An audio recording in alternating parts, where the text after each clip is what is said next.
Hello and welcome back to the Simplifiers podcast, where we take topics in work and life and simplify them. And friends, sometimes I interview people and we simplify topics that are really hard. Let's just put that out there, out the gate. Some topics are very complex, and I will be the first to say I don't know enough about this topic. So I'm putting myself forth as tribute to ask all of the dumb questions that maybe you're thinking in the back of your mind so that we both can get on this learning journey together. And the topic today is all about smashing the patriarchy, how to transform culture in a big, profound way, but then also in the micro moments in our neighborhoods, our churches, our workplaces, and more. So my special guest today is somebody who I really feel is the right person to talk to foster that open conversation in a safe space. Their name is Dr. Robyn Henderson-Espinoza, and they've been described in a myriad of ways: a scholar activist, a scholar leader, a thought leader, teacher, a public theologian, ethicist, poet of moral reason, and a word artist. Dr. Robyn is the founder of the Activity Theology Project and has spent 2 decades working in the borderlands of church, academy, and movements, seeking to not only disrupt, but also dismantle supremacy culture and help steward the logic of liberation as a trans queer Latinx. They're the author of Activist Theology and the forthcoming book, Body Becoming, A Path to Our Liberation, which is coming out next year, 2022. So I'd like to welcome to the Simplifiers podcast, Dr. Robyn. Hey, Dr. Robyn. Hey there. It's so good to be here. Thank you for having me. I am pleased that you're here too. And if memory serves me correct, JJ Peterson over at Storyband had connected you to me. And I'm so grateful for that connection in particular. Yes, I love JJ. He's doing amazing work. Oh, incredible. So this is a big topic. And, maybe not for you. Maybe it is because you've been working in this field for 2 decades now. But it is a massive topic that I think is becoming more on the forefront of more people's minds. Where do we even begin? Well, I think we have to begin at the place where we recognize and acknowledge we are all swimming in this water. Yeah. All of us. And we are all impacted by things like patriarchy, misogyny, discrimination, etc. Mm-hmm. We internalize these things. Even myself as a queer person and as a transgender person, I have internalized transphobia and internalized queerphobia and internalized homophobia, right? So we all have been impacted by this stuff. Yeah. And patriarchy, and we might want to define that for folks. It's not a hatred of men. Yeah. And really, some of my best friends are men, JJ being one of them. Mm. So this is not about a hatred of men. This is about setting up a supremacy of male-bodied persons that use power, access, and privilege in harmful ways. Yeah. Which we could just look at the past 4 years and see examples of that. And I'm not trying to be partisan or political, but we can look at the last presidency as an example of toxic patriarchy, harmful patriarchy. Yeah, and in a place of such power as well as visibility that it's like you couldn't not notice it, no matter where you were in the world. Right. Right. And oftentimes patriarchy and misogyny are linked together because what we see in the world, whether you are, for me, in like academic spaces or in the church, which is where I tend to spend most of my time, for better or worse, is that you see not only a hatred, and I really mean a hatred of women or female identified bodies, but you also see the praise of male-bodied people. And that disparity really shows up in culture, shows up in our policies, shows up in our voting practices. I mean, just think, it was just 100 years ago that women got the vote. Yeah, that part is just shocking when you think about that. And it was another 40 years or so when black folks got the vote, right? So Right. when we were talking about patriarchy, we have to also talk about race, identity, and ability. Yeah. And, in particular in that, so I recently relocated back to the States, back to Texas, where Yeah, it gotta love is. Texas. Oh my goodness. It's still very much, in the government and the leadership and all of the things. You just look left and right and center. You see it's in the well still. But I was living overseas in England for 7 years. And you know what I think is interesting is being in a completely different culture, and England is not without its racism and issues, without a doubt. But it gave me a different perspective on, these types of issues and how, even just seeing different shapes and sizes and genders and colors expressed in advertising, if you will, in the Right. billboards inside a grocery store, in the magazines and in the things. In England, at least, it's not all about the super filtered Kardashian look. Right. You started to see real people, in your everyday mainstream culture. Whereas I got back to America and I'm like, oh yeah, here we are back in the filtered world where nobody has wrinkles or, Yeah. or is anything beyond a size 2. And you just go, oh man, we've got a long way to go, don't we? Yeah. Yeah. Yeah. Yeah, and if I can just speak to that, so I'm from Texas. That's Yeah. my native home, and I'm born to a Mexican immigrant and an Anglo man, so I'm mixed race Latinx. Yeah. And so I've lived both sides of the coin, if you will, and I mean, patriarchy is not absent in communities of culture or communities of color, right? Patriarchy is really the dominant expression of men or male-bodied people, even for trans men. Yeah.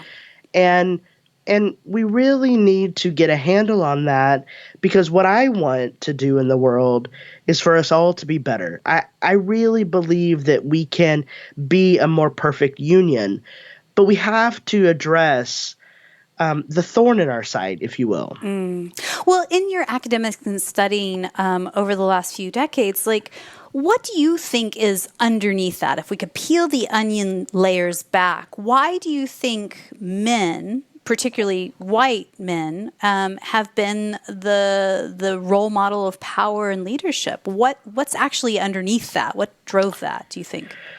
Well, I think it happened a very long time ago with Greek supremacy, where Greek thought, the separation of mind and body, Yeah.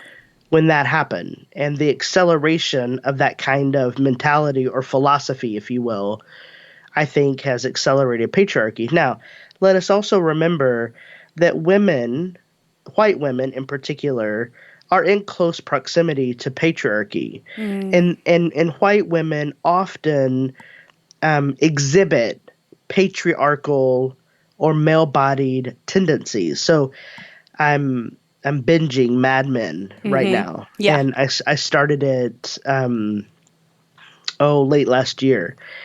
And what I see there is that, and I don't know if folks have seen it, but there is a character there, Peggy Olson, who is kind of coming up in the ranks as a copy editor and then finally becomes a copy chief. And I see how she has been shaped by the patriarchy of Don Draper. Right. And we have to remember that in the business world and also in religious world and in academia, women are often expected to perform in what is acceptable. And that would be white, male-bodied stuff. And so we could see this in television, this happening. Yeah, I can think of 2 different churches that I have been part of many, many years ago, that every single person that was in the leadership were called elders, and they were all white men. Not Right. one. One woman, the women can just take care of the children or maybe the Right. worship. But it's like, oh, come on. Haven't we Yeah. gotten further than that? Come on. Yeah, and I think what's in the ether right now is the race wars. Yeah. But really, the water that we're all swimming in is dirty water. Yeah. It's not just about racism. It's not just about white supremacy. It is how we hold power. And we have given white male-bodied folks a lot of power in politics and policies. Yeah. And we need to figure out how to hold that in a more equitable way. Yeah. Absolutely. And that makes me think of, I'm sure people have seen the visual representation of equality, equity. I'll put it in the show notes for everybody at the simplifierspodcast.com. Like, are you standing on the apple box to see over the fence? Are you standing at the same level? Are you, lowering the fence itself so that everybody can see, right? Right. Yeah. Right. So, I'm curious about your take on cancel culture. It seems like a buzzword that has certainly come up in the last couple of years. So many people are so nervous to speak up and say something for fear that they might be canceled immediately or they'll say it wrong, which ultimately, in my mind, limits productive conversations like this one we're having today. And bottom line, it stunts the ability for people to make positive change.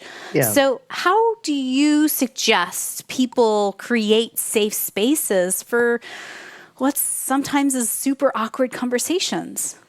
Well, I think we need to be really real with each other. Yeah. And two things come to mind. One is there are no safe spaces. Right. Safety is an illusion. Safety has been a code word for white folks that has resulted in gentrification, for example. Yeah. If we push out bodies of culture, people of color, then we can make it safe. So safety is something like the good citizen, i.e. a white person. But really, there is no safe space. The other thing is we don't know how to be in relationship with one another. Yeah. What I mean by that is our global market technology called capitalism has created transactional relationships instead of relationships that are buoyed by transparency, vulnerability, and honesty. Yeah. Yeah. Well, I mean, it makes me think of kind of like the who are the 10 people you surround yourself with the majority of the time. And those are, that creates the identity, creates the bubble and the echo chamber, if you will. Right. If you do not open your bubble to include people who look nothing like you, sound nothing like you, think nothing like you, then how will the echo chamber ever burst, right? Right. Right. Yeah. So when I think about this, if I can just comment. Yeah. When I think about this, I think about, as it relates to cancel culture, because we don't know how to practice transparency, vulnerability, and honesty, we either don't say the thing that needs to be said, or we say it in a way that harms people. So I think, I'm not a fan of cancel culture. I think that people are not disposable. We don't know what we don't know. Yeah. Coming out of the academy and moving into movement space, I was read in a certain way, often the most suspect person because I've got a PhD. Right. So I've got to figure out, how do I foster honesty, vulnerability, and transparency with people when I'm looked at as a suspect because I've been in the ivory tower. So I've had to do some work on myself to figure out, how do I move through the world? Yeah. Yeah. That's the first thing. Do I care about people? Do I want to be in relationship with people? Because otherwise what we do is we just discard people and we dispose of them. And that's essentially my critique of cancel culture. And I obviously, I think it comes from our sort of well-endowed patriarchal culture, because I think what patriarchy does is it teaches us that people are disposable. Yeah. And I think that you're spot on there. I think that, It might also have started at a place with good intentions in the beginning of Right. like, no, we're not going to let that happen anymore. I'm thinking kind Right. of like the Me Too movement that came about, of like, no, we're going to speak up now is the time. However, it's taken to a place of extreme. And I think you're right. Like humans aren't disposable. We're not, things that you just throw away and keep your bubble this small, right? Right. Yeah. Right. So I think that this is what's really tricky is translating this conversation into the workplace. Because I know we have a lot of small business owners that tune in and, I'll be honest and say there probably are some negative Nancys out there in the world that are going, yeah, but why is this important to me? Like, why should I even care about any of this? So diversity and inclusion, as you say, is truly, a buzzword these days. Like, so what are some ways that you could recommend to small business owners that are going, yeah, but to actually make positive change in their workplace and their company culture? Well, I think we need to first remember that diversity is just a code word for tolerance. Yeah. And that may be really hard to swallow because I know that there are some really well-intentioned folks out there who want to have good business models. Yeah. But we have to remember good is a contested term. Who do we mean as good? What is good? Yeah. So let's back up a little bit. If diversity is a code word for tolerance, then how do we create equity in the world? It comes down to relationship. An example that I often give is where I buy my coffee from. Everybody loves a good cup of coffee. And if you don't, I hope you're drinking good tea. Yeah. But coffee is exploited and it's extracted from multiply marginalized countries, from multiply marginalized people. So I invest in coffee that pays their workers an equitable pay instead of going to Starbucks every day, which is a sort of hyper-capitalist endeavor. Yeah. Now, that might be an extreme example, but it really comes down to these very simple, pragmatic choices.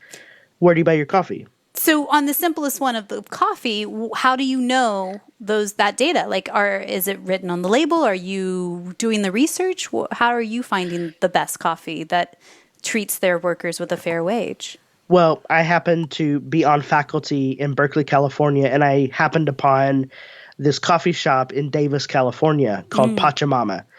And I'm sort of an evangelist for Pachamama Coffee because they have a really good ethical business model. It's a cooperative. Yeah. They pay their farmers a living wage. They pay their workers a living wage. And yeah, they're a capitalist business, but I think they're doing the work in a way that is sustainable, not disposing people like the farmers. So I happened upon it as I was going to therapy one week, and now I buy my coffee from them, even though I live in Nashville, Tennessee. Yeah. So side note, all the links that Robyn talks about, we're going to have them in the show notes. So even Pachamama, we'll put that in there so people can find that at thesimplifierspodcast.com.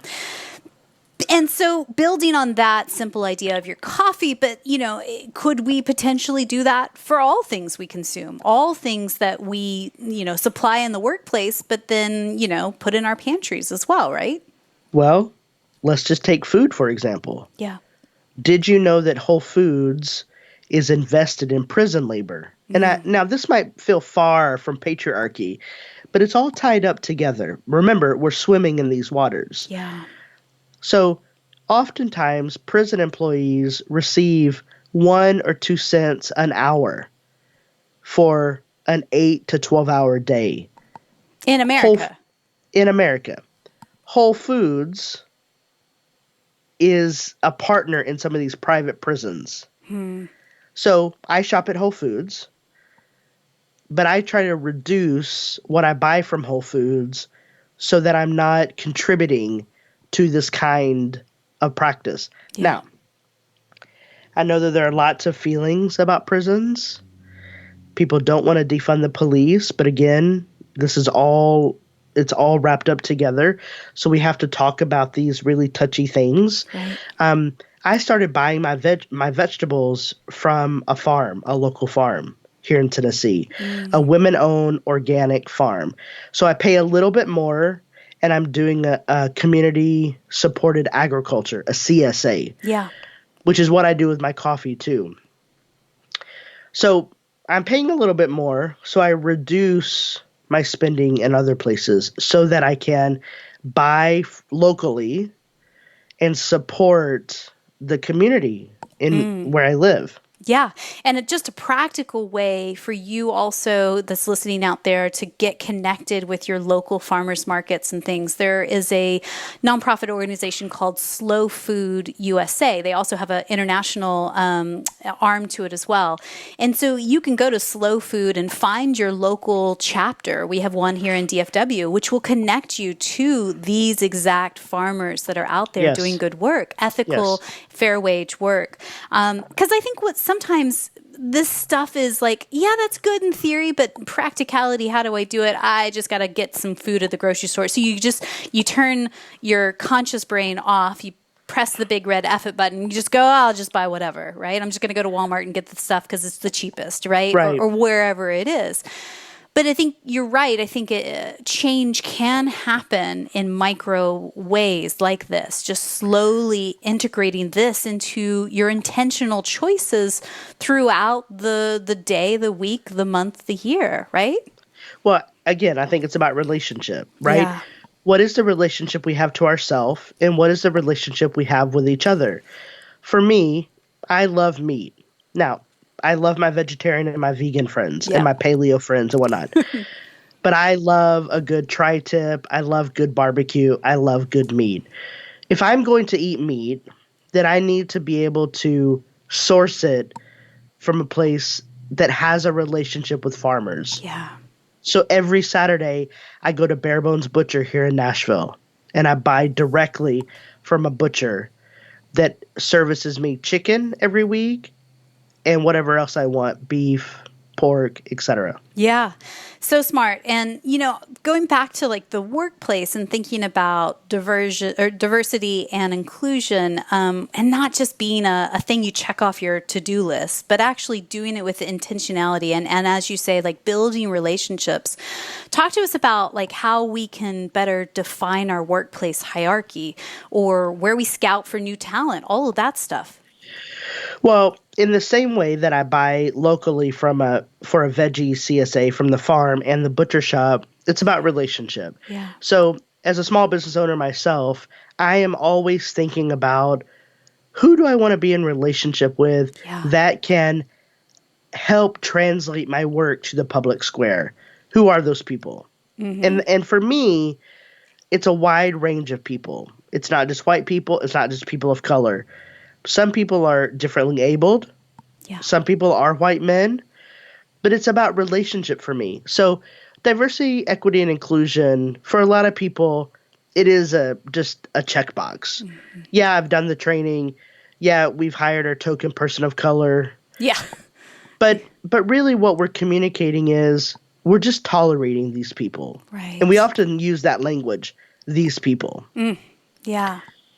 But if we really take some stock and we really look at our hearts, and I'm not trying to get woo-woo spiritual on you, but when we really consider the heart work that we're doing, really because our businesses are normally our passions.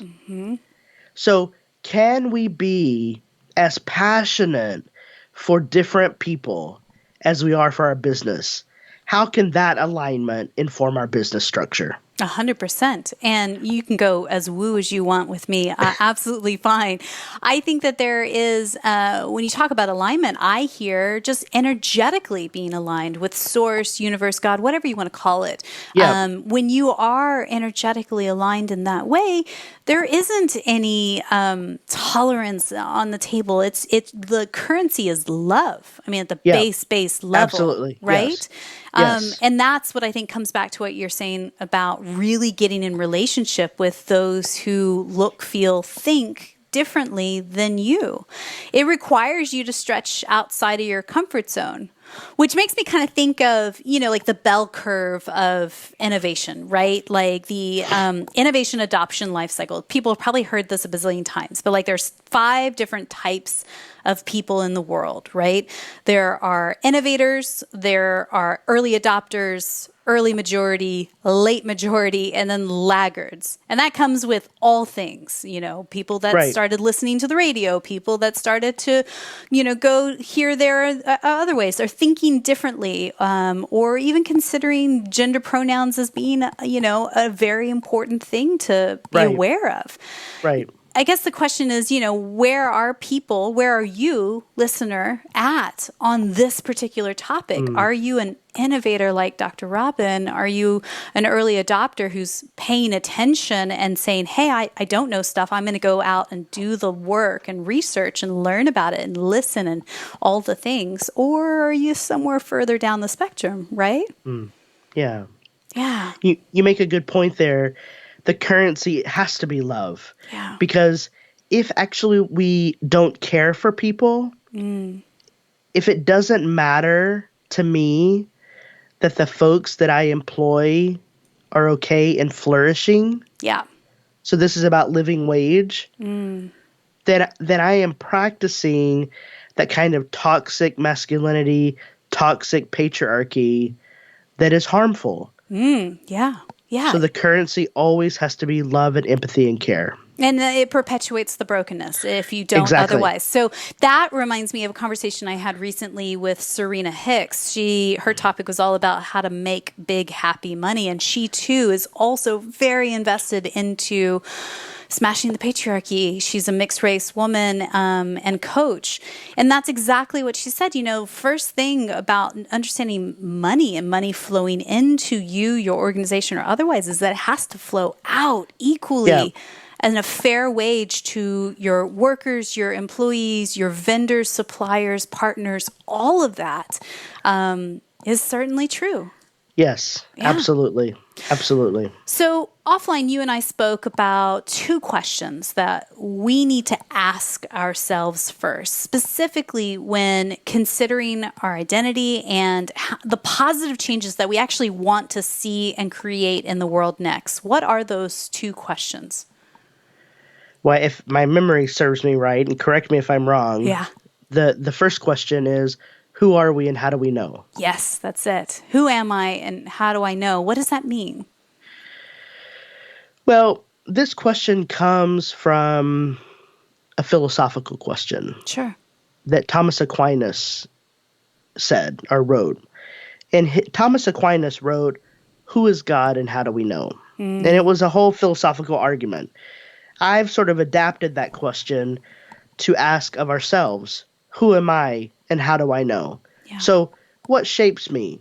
What informs my behavior? Again, I'm trained as an ethicist, so I'm always concerned about relationality and social practices. And we have to remember, all theology is ethics. So all our beliefs about the divine, God, society comes out in our social behavior, Yep. Yeah. in our social practices. So who am I and how do I know? What informs that knowledge?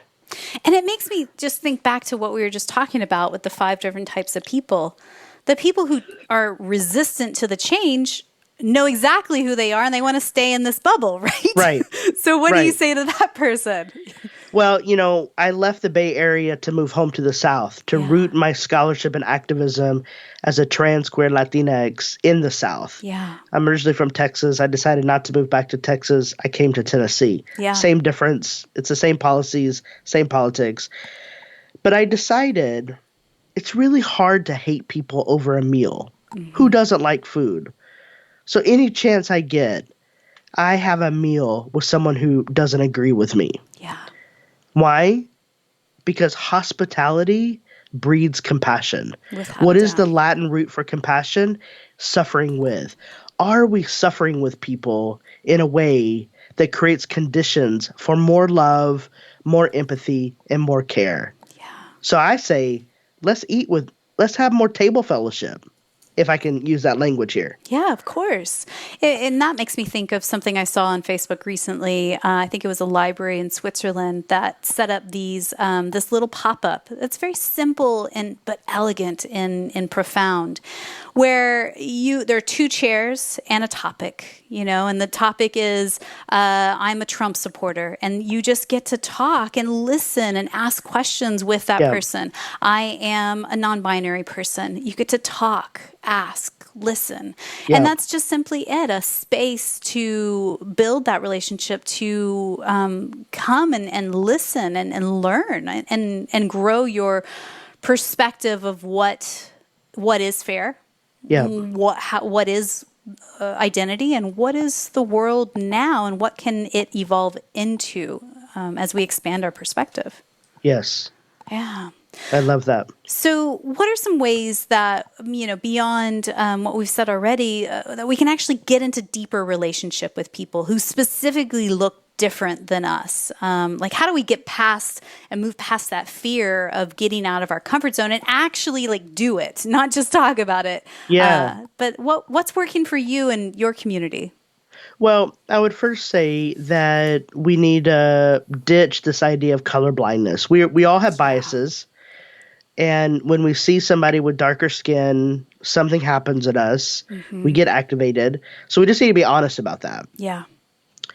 I recently was talking with someone who had been in prison, is a convicted felon, was incarcerated, formerly incarcerated, a black person, a black lesbian. And I realized, I don't like prisons. I don't like how people are treated. Obviously, her story is awful in many respects. But I had to sit with myself and ask myself, what's going on for me in that moment? Yeah. Why am I feeling uncomfortable? Because, listen, it happens to all of us. And I'm around a lot of people of color. I'm around a lot of different people. And these feelings of uncomfortability, they still happen for me. So if we could just be honest about that. And do you think you were uncomfortable because of her story or because of her skin tone? Or, in that particular, what were you uncomfortable about? I don't know yet. I don't exactly know what's going on. But I have that experience of being uncomfortable. Yeah. And I don't know if it doesn't have to do with her skin color. It may have to do with her story. Yeah. It may also have to do with the fact that even though I've suffered violence and trauma, harnessed my imagination into the academy and became a philosopher. And so I move in the world at a particular kind of thought paradigm. Sure. And that can be a real disconnect from community people. I think that has something to do with it. Most of my friends are academics. And so it was a really good opportunity for me to just be human with someone. And so I just want to say, I face feelings of uncomfortability. Yeah. You face feelings of uncomfortability. Totally. If we can just be honest with one another about that and lean into just being in relationship. Now, I suffered a cold last month, and she checked in on me. She had compassion for me. Yeah. Yeah. And it's the simplest of, expressions that I think in this such fast-paced world, we forget. We forget how to be humans to each other, how to remember to slow down and, just touch base with people on a human level, love level of checking in. But I also wonder, as you were saying that, I've certainly been in uncomfortable conversations and way outside of my quote-unquote comfort zone at times. And I think for me, and I'm putting a hypothesis out there in the world, is that we as children were taught at a very, very, very early age on how to judge, how to put things into very specific boxes so that we could make a snap judgment. Is this person safe or not safe? Is this situation safe or not safe? It really comes down to that sometimes in that very black and white binary approach that, now that I'm an adult and I'm inundated with so much noise and information coming to me from all sorts of devices and all sorts of things, I find myself going back to being a child and going safe or unsafe, and being very quick to judge certain things. And I dare say a lot of our listeners might go, yeah, I do that too. Yeah. And let's remember, the distance between a flower and a weed is judgment. Yeah. Tell me more. Well, I grew up on a farm with my grandparents, and I saw the sort of life of the soil. And when there was a weed present, I'd go hoe the weeds. Why? Aren't the weeds there? I mean, some weeds are there to protect the crop. Right. Other weeds are there to destroy the crop. So how actually do we discern? We don't know how to discern anymore. We are so quick to make a decision. Yeah. So quick to be biased about skin color, about look, whatever. I mean, some people might be judging me today for the way that I look. Yeah. Yeah, for sure. We are failing to be human with one another. And it's because we latch on to judgment. We latch on to the distance between a flower and a weed instead of harvesting the flower and allowing the flower to flourish. Yeah. Yeah. And I think that, I don't know if I can be so eloquent in saying this, but I get the sense that the places where I have not made change myself, I can only talk about myself, is places where I'm just like, I'm so busy. Like my own life is so full up of all these other things that are demanding my attention, that are pulling me in 8 different directions, that this is gosh, it would be nice if I knew more about this, or if I was doing more about this. And I sometimes don't. And that's very vulnerable for me to say that out loud, especially on a podcast. I'm sure no one's listening right now, right?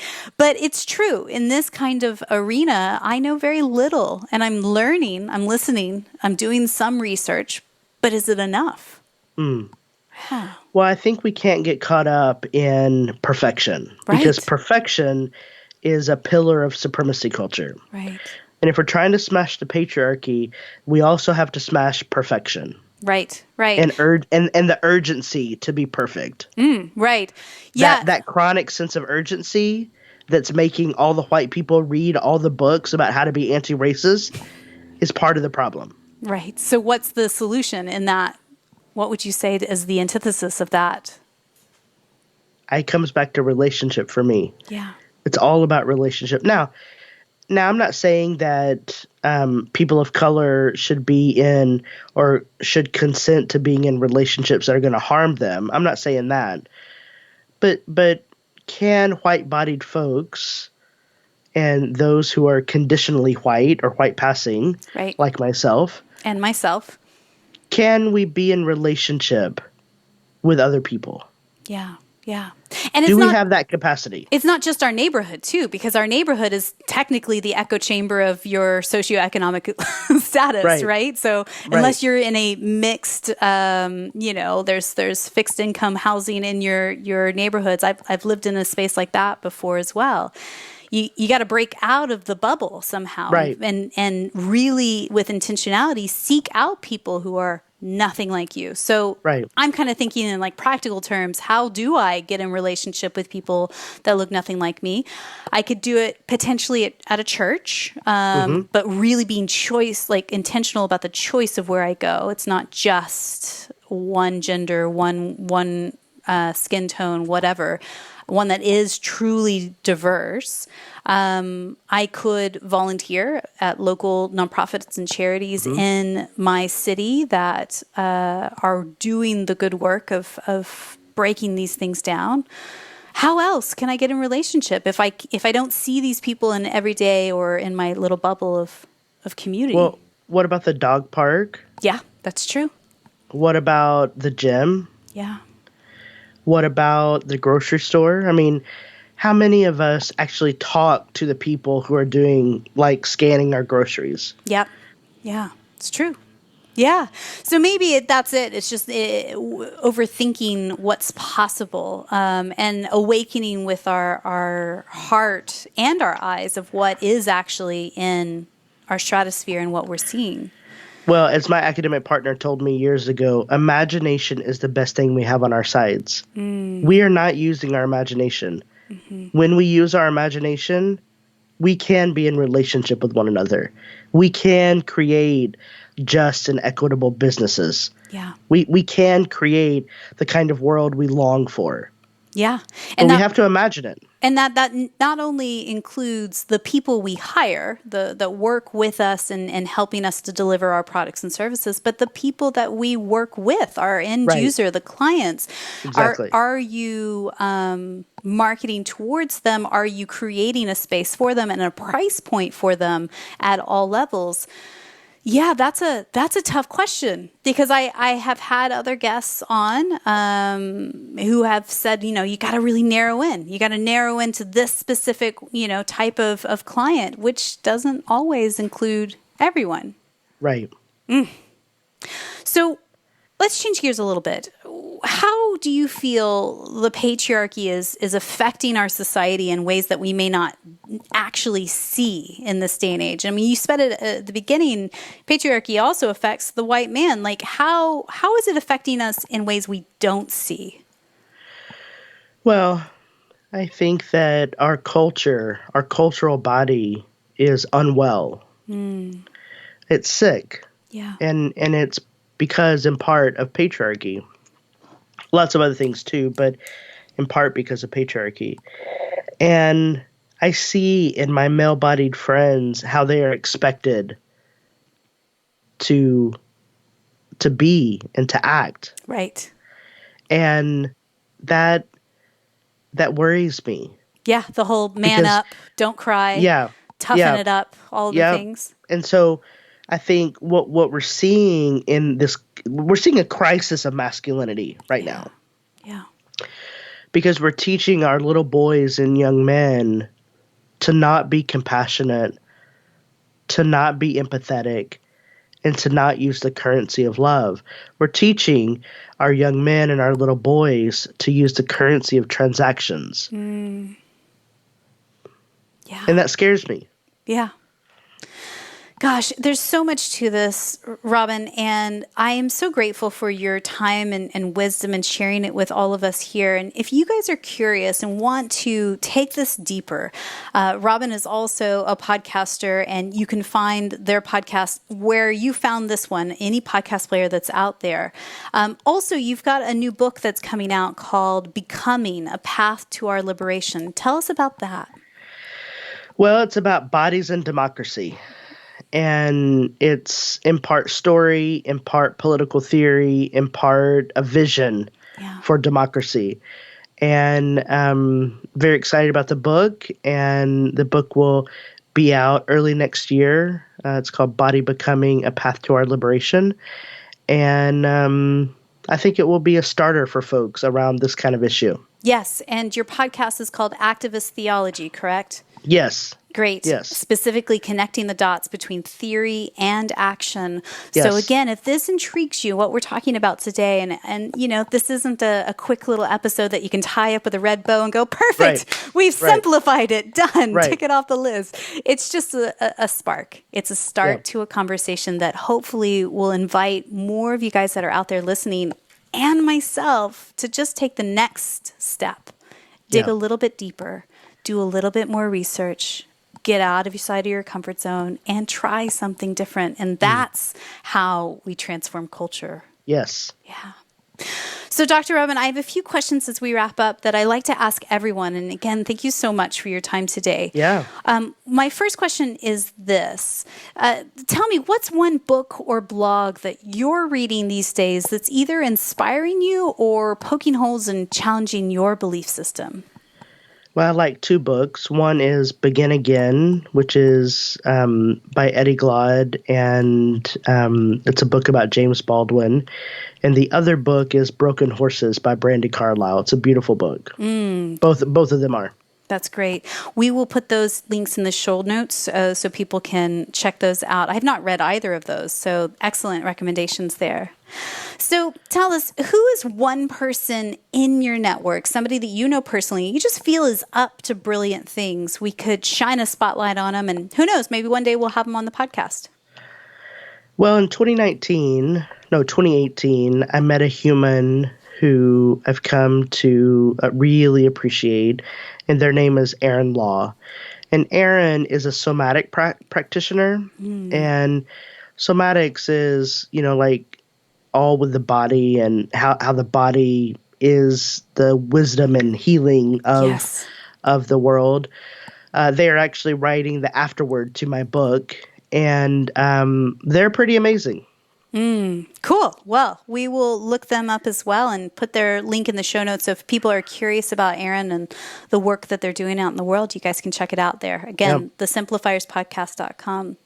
So I believe gratitude and simplicity go hand in hand. Tell me, what are you grateful for today, Robyn? I'm grateful that I can get out of the house after being cooped up for a year and a half. My goodness, you and me both. I moved during a pandemic. 0 stars, do not recommend. No. And I'm so grateful for the freedom that I have now in order to see friends once again, to get out in the sunshine, put our feet in the grass, all of that stuff. And really enjoy this world that God has given us. It's incredible. So again, your website is irobyn.com. That's where you can find them and learn more about the work that they're doing out in the world, including their books and podcasts and all of the things. That is also the social media channel that you're using, either on Instagram or Twitter is the best way to find you? That's right. That's right. Fantastic. So my final question for you today is this. And again, thank you so much for your time. Someone somewhere is listening to you and I right now, and they're going, I don't even know where to begin. I don't even know how to make change. I'm just one person. What's the point? Like, I can't do much. What's one thing you could whisper into their ear right now just to encourage them in this moment? Let's do it together. Yeah. If you're trying to do it alone, we will fail miserably. But if we practice being in conjunto, as I grew up, we can really figure out another possible world. Yeah, a better world for all of us. Yes. Robyn, thank you so much for your time today. Thank you. It's great to be here. Yeah.